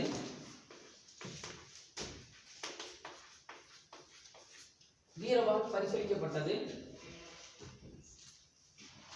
வீரவாள் கத்தி ஒன்று என்ன பண்றாங்க? வெளியே செஞ்சா தங்கத்தால் செஞ்ச கத்தி ஒன்று கொடுக்குறாங்க. வீரவாள் ஒன்று பரிசீலிக்கப்பட்டது. சமா பரிசு தொகையாக 7000 பக்கோடாக்கள்.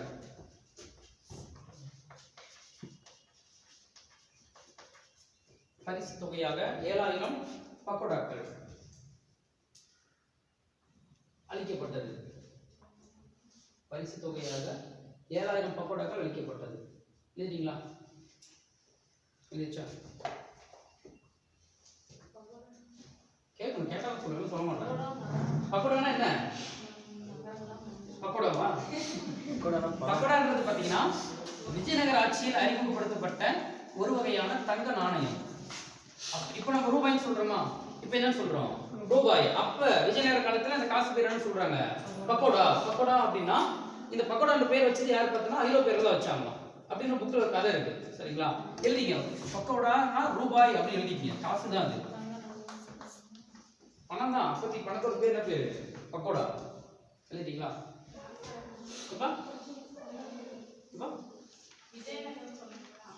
விஜயநகர அரசர்கள் தான் என்ன பண்ணாங்க? இந்த பக்கோடாவை அறிமுகப்படுத்தினாங்க. பக்கோடான்றது தங்க நாணயம். தமிழ் இத வராகன் அப்படின்னு சொல்லுவாங்க. இந்த பக்கோடா என்பதன் பொருள் பார்த்தீங்கன்னா மரத்தை உழுக்குதல். மரத்தை உழுக்குனா என்ன விழுமா? தங்க காசா விழுமா அப்படின்னு யார் சொல்றாங்க? அப்படின்னு ஐரோப்பியர்கள் நம்பிட்டு இருக்காங்க. இதெல்லாம் பின்னாடி சொல்லுவேன். சரிங்களா? பின்னாடி படிக்கலாம், சும்மா தெரிஞ்சு வச்சுக்கோங்க. பக்கோடா படிக்கும் போதே சொல்லுவோம். இல்லை வேணும்னா எழுதி வச்சுக்கோங்க. வேணும்னா எழுதி வச்சுக்கோங்க, பின்னாடி படிப்போம். பக்கோடா அப்படின்னா விஜயநகர காலத்தில் அறிமுகப்படுத்தப்பட்ட பணம். அது தமிழ் என்ன பேரு? வராகன். முக்கியமாக தங்க நாணயம். சரிங்களா? பக்கோடா என்பதன் பொருள் என்னது? மரத்தை உழுக்குதல் அப்படின்னு யார் நம்புறாங்க? ஐரோப்பியர்கள். இந்தியாவில் போய் உழுக்குனா என்ன பண்ணுவாங்க? தங்கமா போட்டு நம்பிட்டு இருக்கானுங்க. ஓகேவா? எழுதிச்சுக்கங்க. நம்மளும் சின்ன வயசுல தான் நம்பிட்டு இருந்திருப்போம். ஆமா தானே? ரூபாய் நோட்டில் எங்க தான் காய்க்குது? மரத்தில் தான் காய்க்குது. நானும் நம்பிட்டு இருந்தேன். சரி, சின்ன பையனா இருக்கும்போது. எழுதிக்கங்க. எழுதி முடிச்சிங்களா? பரவாயில்லையா? எல்லாம் எழுதிட்டீங்களா? ஓகே. ரூபாய். இந்தியாவின் ரூபாய் குறியீடு என்னது? ரெண்டு போட்டு நடுவில் என்ன பண்ணோம்? நோட்டு படிச்சு பேப்பர் எழுதிக்கங்க. சரி, இந்தியன் ரூபாய் குறியீடு. சரிங்களா? கிளாஸ்ல இதை கரெக்டாக செக்ஸா ஜட்ஜிக்கு சொல்லணும் இல்லை, அதுக்காக. சொல்லுங்க, இந்தியாவின் ரூபாய் குறியீடு என்னது? நான் இப்படி ரூபாய் எழுதிக்கங்க. எத்தனாவது நாடு குறியீடு கண்டுபிடித்த? எத்தனாவது நாடு? இந்தியா. கேள்வி கரெக்டா? டாலர் தெரியுமா? டாலருக்கு என்ன சிம்பிள்? இது டாலரா? இல்லையா? இது யூரோவா? யூரோவா? இதே மாதிரி மொத்தம் 4 ஊருக்கு தான் இருக்கு காசு சிம்பிள். இந்தியா எத்தனாவது ஊரு? 5வது. 5வது. இந்தியா ரூபாய் குறியீடு கண்டுபிடித்தவர் யாரு? உதயகுமார். அவங்க அப்பா பேரு தர்மலிங்கம். அதாவது டி உதயகுமார் சொல்லுவாங்க. ரெண்டு ஒருத்தர் தான். டி உதயகுமார்னாலும் ஒண்ணுதான், உதயகுமார் தர்மலிங்கம்னாலும் ஒண்ணுதான். சரிங்களா? எழுதிங்க. ரூபாய் குறியீடு கண்டுபிடித்தவர் உதயகுமார் தர்மலிங்கம். உதயகுமார் தர்மலிங்கம் எந்த ஊருக்காரரு? அப்ப விழுப்புரம். இப்ப எந்த ஊருக்காரரு? கள்ளக்குறிச்சி. கள்ளக்குறிச்சி வேற மாவட்டம் பண்ணிட்டாங்களா? கள்ளக்குறிச்சி. கள்ளக்குறிச்சி. கள்ளக்குறிச்சி. எழுதிங்களா? இதெல்லாம் எங்க எழுதுறீங்க? கீழே எழுதிட்டு வரீங்க. அப்படிதானே? பக்கோடா கீழே எழுதிட்டு வரீங்க. ஓகே. என்ன நாள் அறிவிக்கப்பட்டது? 2010 ஜூலை 15. Very good. ஜூலை 15 ரூபாய் குறியீடு நடைமுறைக்கு வந்தது. இந்தியாவில் அறிவிக்கப்பட்டது 2010 ஜூலை 15. ஜூலை 15 என்ன தினம்? காமராஜ். கன்ஃபார்மா? கன்ஃபார்ம் தானே? தேசிய கல்வி வளர்ச்சி நாளா? வச்சுக்கங்க. ஜூலை 15 எழுதிங்களா? அப்போ பார்த்தீங்கன்னா அவருக்கு எவ்வளவு பரிசு கொடுத்தாங்க? 10 லட்ச ரூபா கொடுத்தாங்க. இந்த சிம்பிள் கண்டுபிடிச்சு சொன்னதுக்கு எவ்வளவு கொடுத்தாங்க அவருக்கு? 10 லட்ச ரூபா. அவர் வந்து ஐஐடி கேரக்பூர் நினைக்கிறேன். சரியா ஞாபகம் இல்லை. கேரக்பூரா கான்பூர்ல என்ன பண்ணிட்டு இருக்காரு? ப்ரொஃபஸரா ஒர்க் பண்ணுறாரு. ஓகேங்களா? அப்பா பேரு தர்மலிங்கம். அதனால தான் டி உதயகுமார். ஓகேங்களா? எழுதிங்களா? அங்கே வந்துருங்க. மாவட்டம்லாம் எழுதி போடலாம். லாஸ்ட் கிளாஸ்ல 33, 34, 35, 36, 38 எழுதி போடுங்களா? சரி, பிரேக்ல எழுதி போட்டுருவோம். யாராவது எழுதி போட்டு கொடுக்குறேன். ஓகேங்களா? ஓகே, எழுதி இங்க வாங்கப்பா. வில்லன்ஸ்க்கு வந்து வீரவாளம் கொடுக்குறாங்க பிளஸ் எவ்வளவு காசு கொடுக்குறாங்க 7000 பக்கோடாக்கள் கொடுக்குறாங்க சரிங்களா அப்ப கீழே எழுதிக்கங்க ஜே பிளாக்கிஸ்டன் இந்த போர்டு எழுதி போற பார்த்து எழுதுங்க ஜே பிளாக்கிஸ்டன் ஒரு ஏரமன் போட்டா என்ன மீனிங் ஏதோ சொல்றாரு ஏதோ சொல்றாரு ஜே பிளாக்கிஸ்டன் அறிக்கையின்படி எழுதிங்க கோட்டையிலிருந்து 800 உடல்கள் வெளியேற்றப்பட்டன எத்தனை டெட் பாடி எடுத்து போறாங்களா 800 டெட் பாடி எடுத்து போறது ஒரு அறிக்கை கொடுத்திருக்காரு ஜே பிளாக்கிஸ்டன் அறிக்கையின்படி கோட்டையில் இருந்து 800 உடல்கள் வெளியேற்றப்பட்டன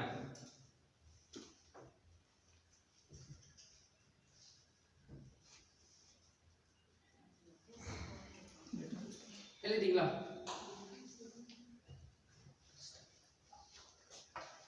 எழுதிங்களாப்பா ஓகே அடுத்து டபிள்யூ ஜே வில்சன் அடுத்த பர்சன் டபிள்யூ ஜே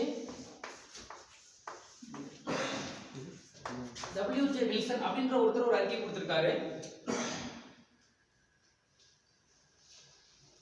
அந்த அறிக்கையின்படி 516 பேர் மீது குற்றம் சுமத்தப்பட்டு 516 பேர் மீது குற்றம் சுமத்தப்பட்டு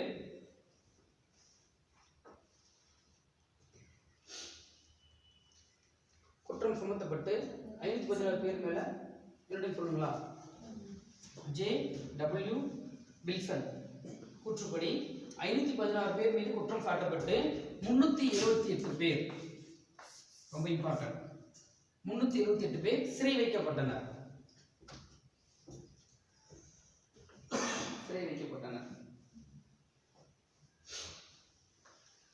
எழுதிங்களா பலர் நாடு கடத்தப்பட்டனர் நாடு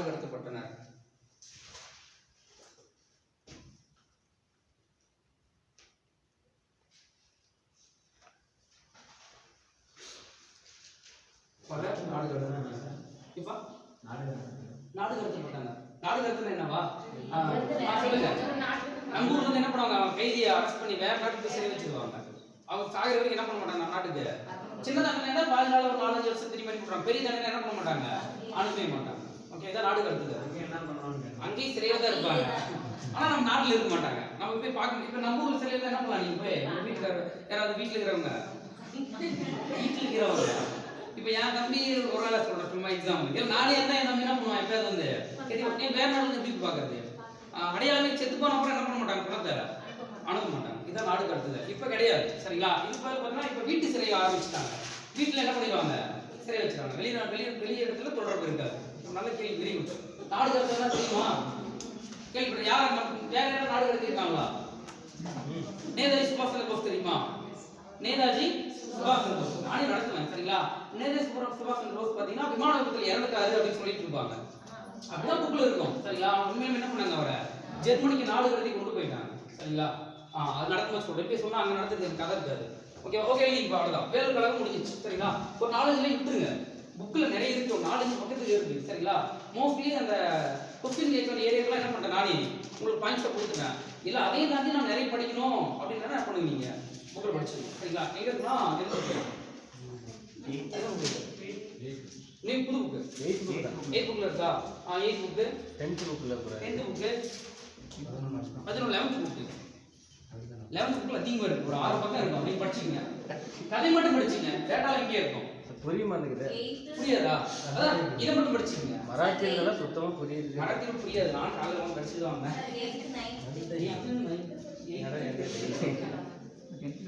எல்லாம் புது புக் சரிங்களா புக்ல வாங்கிட்டீங்களா புக்ல வாங்கி சொல்லி வாங்கி வச்சிருக்கீங்க ஓகேங்களா ஓகே அடுத்து எழுதிங்கப்பா ஒரு 4-5 டைம் விட்டுருங்க நீங்க அடுத்த டைம் எழுதிங்க லேம் புக் கிடைக்கீங்களா இந்த வருஷம் எக்ஸாம் முடிப்பாங்க தெரியுமா ஆல் பாஸ் பைசா அமௌண்ட் வாங்கிங்க மறக்காம மாட்டாங்க என்ன வாங்கணும் ஓகே எழுதி அடுத்த ஆளுங்க யாருப்பா எத்தனை ஆளுங்க 6வது ஆளுங்க முதலாம் மிண்டோ பிரபு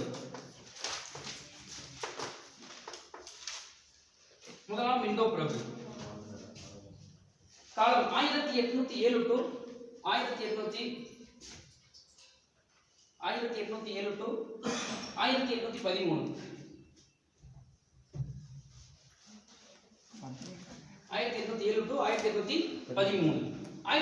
என்னது எத்தனாவது பட்டை சட்டா அடிச்சாங்களா எழுதிங்க சொல்லுங்க நீங்க 1813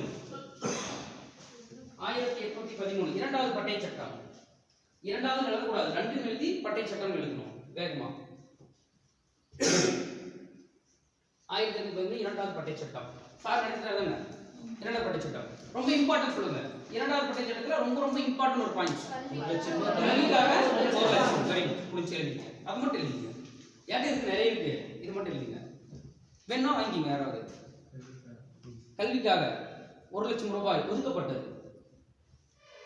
என்ன பேரு சொன்னீங்க? அந்த பட்டய சட்டம் 1 லட்சம் ரூபாய் ஞாபகம் வந்துச்சா? கல்விக்காக 1 லட்சம் ரூபாய் ஒதுக்கப்பட்டது. எழுதிங்களா? நல்ல கவனிங்க. என்னன்னா இந்தியாவோட எஜுகேஷன், இந்தியாவோட கல்வி முறை எல்லாரும் படிக்கிறீங்களா? எல்லாரும் படிக்கிறீங்களா? எல்லாரும் படிக்கணும் மோஸ்ட்லி. ஆமா தானப்பா, எல்லாருமே படிக்கிறாங்க. இப்ப இது வந்து நமக்கு நல்லது. பாதி பேருக்கு என்ன, முக்காவாசி பேருக்கு இந்தியாவில் இது கெட்டது தான். சரிங்களா? இந்தியாவுக்கு கல்வி முறை கொண்டு வந்து யாரு தான்? யாரு? யாரு? காமராஜரா? இந்தியாவுக்கு எஜுகேஷன் சிஸ்டம், இந்தியாவில் என்ன பண்ணணும், எல்லாரும் படிக்கலாம், ஆரம்ப கல்வி படிக்கலாம், தொடக்க கல்வி படிக்கலாம், முக்கியமா பெண்கள் படிக்கலாம் அப்படின்னு திட்டத்தையும் சட்டத்தையும் கொண்டு வந்து யாரு தான்? ஆங்கிலேயர் தான். சரிங்களா? நம்ம இனிமேல் படிக்க போறோம். இது வரைக்கும் ஆங்கிலேயருக்கு நல்லது பண்ணல. சரிங்களா? இது வரைக்கும் என்ன பண்ணிட்டு இருக்காங்க, ஆங்கில பேரரசை விரிவுபடுத்திட்டே இருக்காங்க. இன்னும் இந்தியாவுக்கு என்ன பண்ணல இவங்க, நல்லது பண்ண ஆரம்பிக்கல. இந்தியாவுக்கு ஃபர்ஸ்ட் பண்ண நல்லதே இவங்க என்னத்தான், 1813 என்ன சட்டம் கொண்டு வராங்க, இரண்டாவது பட்டய சட்டம். இந்த இரண்டாவது பட்டய சட்டத்தின்படி கிறிஸ்துவ சமயம் பரப்புவதற்கு தெரியுமா, இவங்க மிஷனரிஸ் சொல்லுவாங்க தெரியுங்களா? மோஸ்ட்லி ஸ்கூல்ல யார் தான் கட்டி வச்சிருப்பாங்க, கிறிஸ்டியன் ஸ்கூல் அதிகமா இருக்கும். பாத்துக்கீங்களா? திருநெல்வேலி நிறைய இடத்துல அதிகம், நிறைய பேர் இங்க ஸ்கூல்ல அங்கதான் படிச்சிருப்பீங்க. சரிங்களா? அவங்க இந்தியா வந்து சமயத்தை பரப்புறாங்க, கூடவே என்னத்தையும் பரப்புறாங்க, கல்வியும் பரப்புறாங்க. அவங்க கிட்ட எவ்வளவு கொடுக்குறாங்க, 1 லட்சம் ரூபாய். 1 லட்சம் ரூபாய். சார் இந்தியா ஃபுல்லா செலவு பண்றது வெறும் எத்தனை லட்சம் தான் கொடுத்துருக்காங்க, 1 லட்சம். அப்போ 1 லட்சம்ன்றது எவ்வளவு, ரொம்ப அதிகமான காசு. சரிங்களா? இது வந்து பாத்தீங்கன்னா இந்தியாவில் இருக்கிற உயர்குடி, இந்தியாவில் இருக்கிற இந்துக்களோட உயர்குடிகள் யாருன்னு உங்களுக்கு தெரியும். சரியா? அவங்க வந்து என்ன பண்றாங்க, பயங்கரமா எதிர்க்கிறாங்க. இந்தியாவில் எங்க சம்பிரதாயமே எங்க சாஸ்திரங்களும் என்ன சொல்லுது, நாங்க மட்டும் தான் படிக்க சொல்லுது, அவங்க என்ன பண்ணக்கூடாது, மத்தவங்களாம் படிக்க கூடாது, நீங்க எப்படி என்ன பண்ணலாம், சட்டம் போடலாம்னு சொல்லிட்டு பயங்கரமா என்ன பண்றாங்க, எதிர்ப்பு தெரிவிக்கிறாங்க. சரிங்களா? 1 லட்சம் செலவு ஒதுக்கி வச்சுட்டாங்க பத்திரமா, ஆனால் செலவு பண்ணல, அந்த பேச்சு எடுக்க ஆரம்பிக்கல. இந்தியாவுக்கு முதல்ல கல்வி கொண்டு வரது யாரு தான், அதுக்கு முன்னாடி கல்வி இருந்துச்சு, கல்வி ஒரு குறிப்பிட்ட சிலர் மட்டும் தான் படிச்சுட்டு இருந்தாங்க. ஓகேவா? பின்னாடி படிக்கும் மக்கள் அறிக்கை வரும்போது நம்ம டென்சிட்டிலாம் படிக்கலாம். ஓகேங்களா? அதான் இந்த பட்டய சட்டம் ரொம்ப இம்பார்ட்டன்ட். 1813 எத்தனை ஒண்ணு இருக்கு, அப்ப ரெண்டாவது பட்டய சட்டம் 2 ஒண்ணுக்கு இருந்தாலும் எத்தனை லட்சம் ஒதுக்கிருப்பாங்க, 1 லட்சம் ஒதுக்கிருப்பாங்க. அப்படி மைண்ட்ல ஸ்டாண்டர்டா ஸ்டோர் பண்ணிக்கோங்க. ஓகேங்களா? ஓகே, அடுத்து எழுதிங்க. அடுத்த பாயிண்ட், ரெண்டாவது பாயிண்ட் 1809.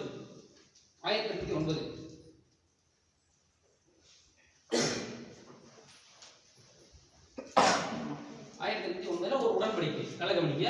உங்களுக்கு வந்து ஏன் வந்து நோட்ஸ் மட்டும் கொடுக்காம சொல்லி எக்ஸ்பிளைன் பண்ணி நடத்துறோம் அப்படின்னா, உங்களுக்கு புரிஞ்சுக்கிட்டீங்கன்னு வச்சுக்கோங்களேன், நீங்க ஈஸியா என்ன பண்ணிடலாம், புரிஞ்சுக்கிட்டா என்ன பண்ணலாம், நீ படிக்காத கொஸ்டின் வந்தாலும் என்ன பண்ணலாம், ஆப்ஷன் 4 ஆப்ஷன் ஒன்று டெலிட் பண்ணிட்டு என்ன பண்ணலாம், ஒன்று ஆன்சர் பண்ணிடலாம். ஓகேவா? ஒரு உடன்படிக்கை.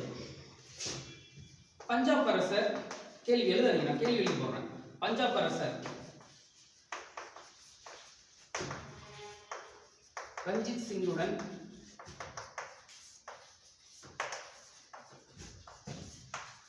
மிண்டோ பிரபு செய்து கொண்ட உடன்படிக்கை என்ன உடன்படிக்கை செய்து கொண்டார்? கேள்விதான், சொல்லாதீங்க, நான் ஆப்ஷன் எழுதி போடுறோம், அதில் என்ன பண்றீங்க, கேள்வி புரியுதா? பஞ்சாப் அரசர் ரஞ்சித் சிங்குடன் மிண்டோ பிரபு என்ன உடன்படிக்கை செய்து கொண்டார்?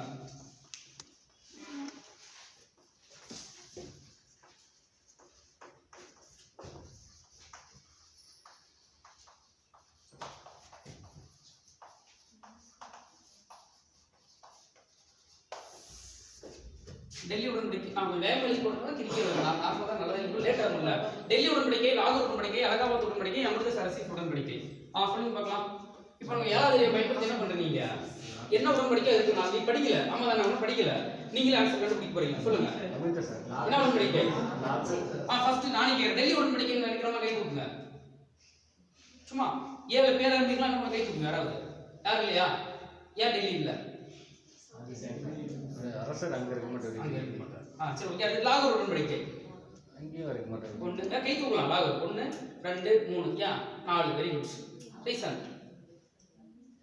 மேப் படிங்கன்னு சொல்லிட்டு என்ன பண்றான் ஒருத்தன், 1 மாசமா கத்துறான். சரிங்களா?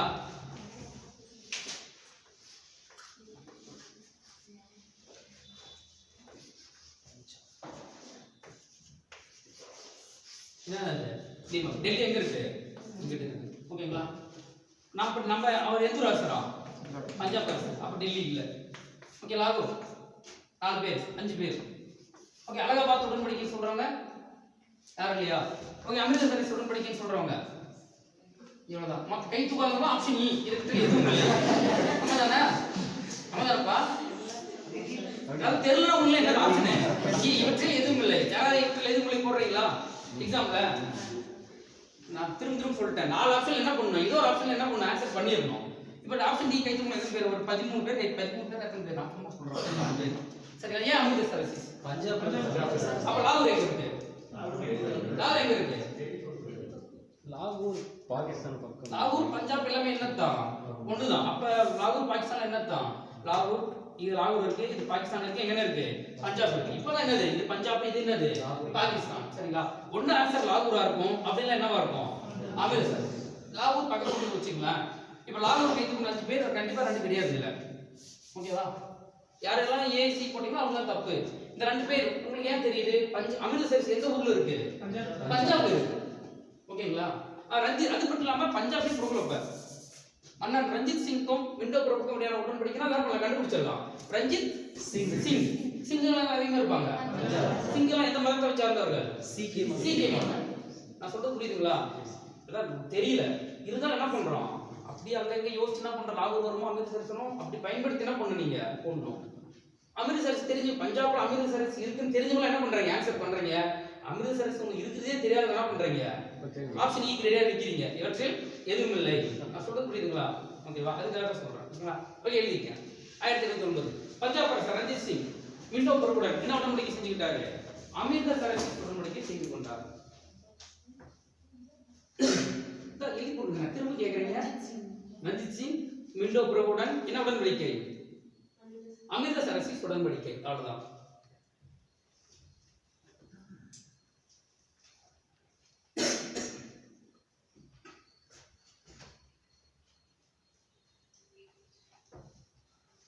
எழுதிங்களா? இந்த டவுட் வந்து கேட்கலாம். எப்படி கேட்க மாட்டீங்க? சரி, இதுக்கு கல்வி உடன்படிக்கை தானே இது? இல்ல அமைதி உடன்படிக்கை இது. கல்வி வந்து நம்ம பட்டைச்சட்டத்துல சும்மா ஒரு பாயிண்ட் நிறைய இருக்கு அதுல. நான் வந்து சொல்லிட்டு அடுத்து 1809 இது. சரிங்களா? சமன் கூட 2 பேரும் உடன்படிக்கை பண்ணிக்கிறாங்க. 2 பேரும் உடன்படிக்கை பண்ணிக்கிறாங்க. சண்டை போடக்கூடாது, 2 பேரும் அமைதியா இருக்கலாம் அப்படின்ட்டு அவ்வளவுதான். அமிர்தசரஸ் எழுதிங்களா? என்ன பட்ட பேர் இருக்கு?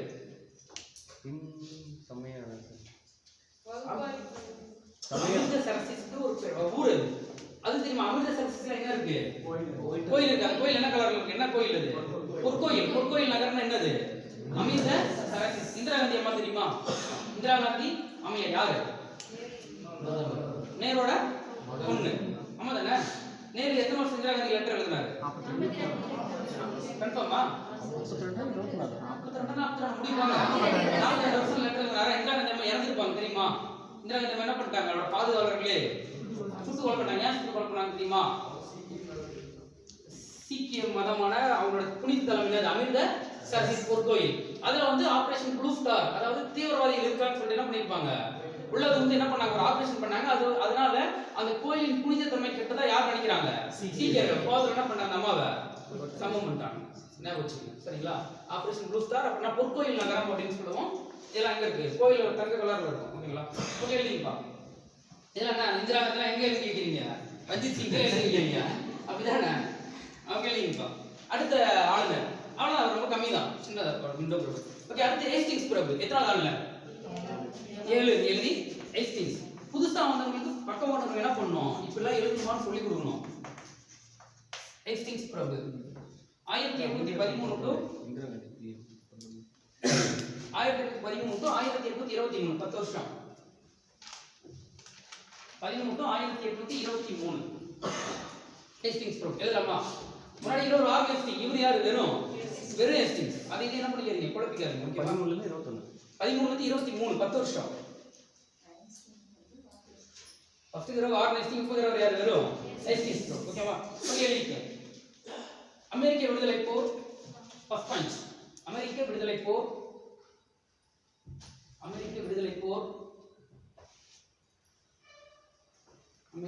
போர். எழுதிங்களா? அடுத்தது அடுத்த ஒரு போர், அந்த போருக்கு நான் க்ளூ கொடுப்ப, நீங்க என்ன பண்றீங்க, ஆன்சர் சொல்றீங்க. அடுத்து ஏதாவது இவர் வந்து அமெரிக்க விடுதலை போர், அப்புறம் நடக்கிற போர்லாம் என்ன பண்ணிருக்காரு, இவரு சண்டை போட்டுருக்காரு. யாரு? ஹேஸ்டிங்ஸ். பொறுமை டைம் இருக்கணும் லஞ்சுக்கு, ரொம்ப வேகமா இருக்காருங்க.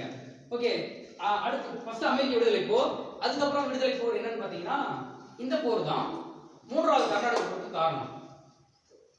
இந்த கேள்வி தப்பா கேட்டா, மூன்றாவது கர்நாடக போருக்கு காரணம் என்னது? மூன்றாவது ஐரோப்பாவில் நடைபெற்ற 7ஆண்டு போர். ஞாபகம் இருக்கா? அந்த 7ஆண்டு போர்ல யார் சண்டை போட்டுருக்காரு? ஹேஸ்டிங்ஸ் பிரபு சண்டை போட்டுருக்காரு. எழுதிக்கீங்க. அப்பெல்லாம் சின்ன பையனா இருப்பாரு, இன்ஸ்டா ரொம்ப வயசான தாத்தாவா இருப்பாரு. எழுதிக்கீங்க. ஐரோப்பாவில் நடைபெற்ற 7ஆண்டு போர் ஆகியவற்றில் முக்கிய பங்கு வகித்தார். அமெரிக்க விடுதலை போர், 7ஆண்டு போர், ரெண்டு போர்லயும் முக்கிய பங்கு வகித்தார். அப்ப சின்ன பையனா இருக்கும்போது முக்கிய பங்கு வகித்தார். இந்த டவுட் வந்து கேளு, உடனே ஸ்பாட்லயே கேட்டுருங்க.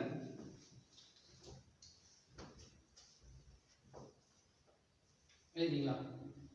எழுதிங்களா? உங்களுக்கு எழுதிங்களா? ஓகே, எழுதலாமா? கேளுங்க. சீர்திருத்தங்கள். இவர் நிறைய சீர்திருத்தம் பண்ணியிருக்காரு. டைட்டில் சீர்திருத்தங்கள். சீர்திருத்தம் இங்கிலீஷ்ல என்னது?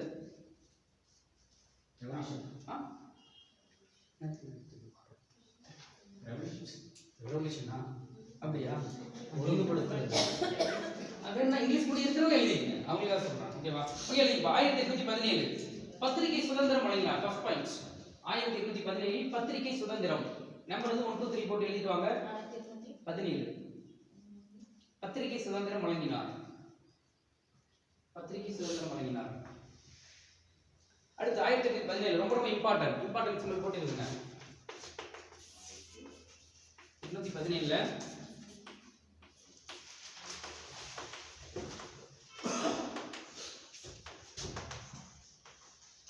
சமாச்சார் தர்பான் அல்லது சமாச்சார் தர்பான் என்ற முதல் வட்டார மொழி பத்திரிகை வெளியிடப்பட்டது. சமாச்சார் தர்பான் என்ற முதல் வட்டார மொழி பத்திரிகை வெளியிடப்பட்டது.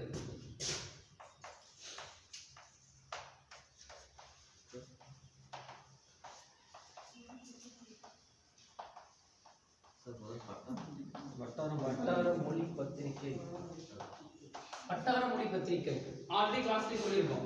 வட்டார மொழி பத்திரிகை என்னது? வட்டார மொழி பத்திரிகை என்னது? அந்த சரௌண்டிங்ல பேசுற லாங்குவேஜ் என்னன்னு சொல்லுவாங்க? வட்டார மொழி பத்திரிகை சொல்லுவாங்க. சொல்லுங்க. சமாச்சார தர்பான் முதல் வட்டார மொழி பத்திரிகை வெளியிடப்பட்டது. அது எந்த லாங்குவேஜில் வெளியிடப்பட்டது? தமிழ், ஹிந்தி, வங்காளம், மராத்தி. 4 1 ஆன்சர். வங்கத்துல. ஏன் வங்க மொழி?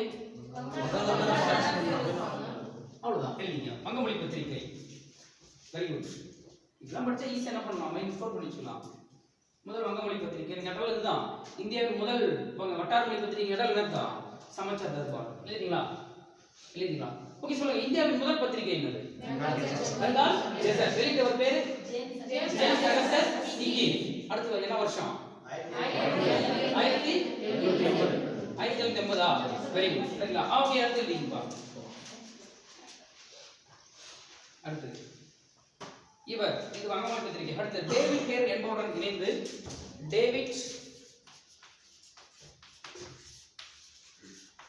டேவிட் ஹேர் என்பவருடன் இணைந்து கல்கத்தா இந்து கல்லூரியை நிறுவினார்.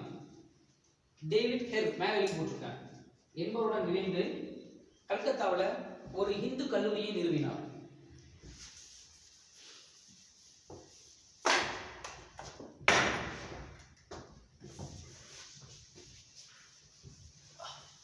கல்கத்தா இந்து கல்லூரியை நிறுவினார். எழுதிங்களா? அடுத்து அரசு பணியில் இந்தியர்களை அதிகமாக பணியமர்த்தினார். அரசு பணியில் இந்தியர்களை அதிகமாக பணியமர்த்தினார்.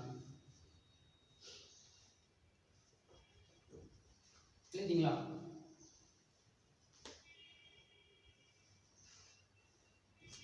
எழுதிங்களா?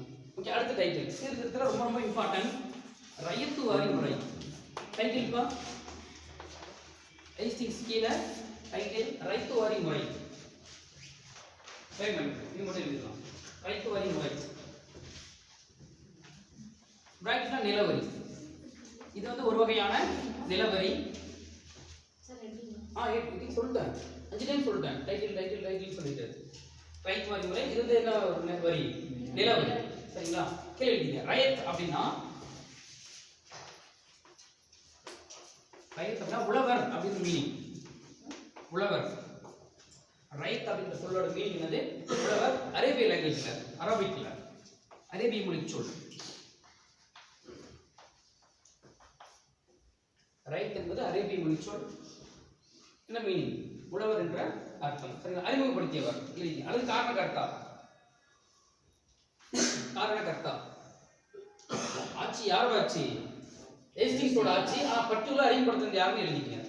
அறிமுகப்படுத்தியவர் அல்லது காரணகர்த்தா. தாமஸ் மன்றோ ரொம்ப ரொம்ப இம்பார்ட்டன்ட் பர்சன்.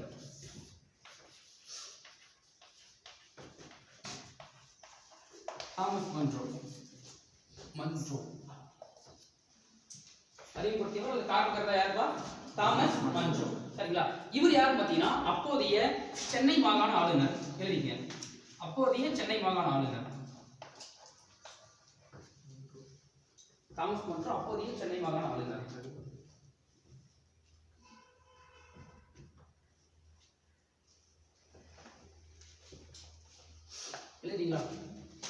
எழுதிங்களாப்பா?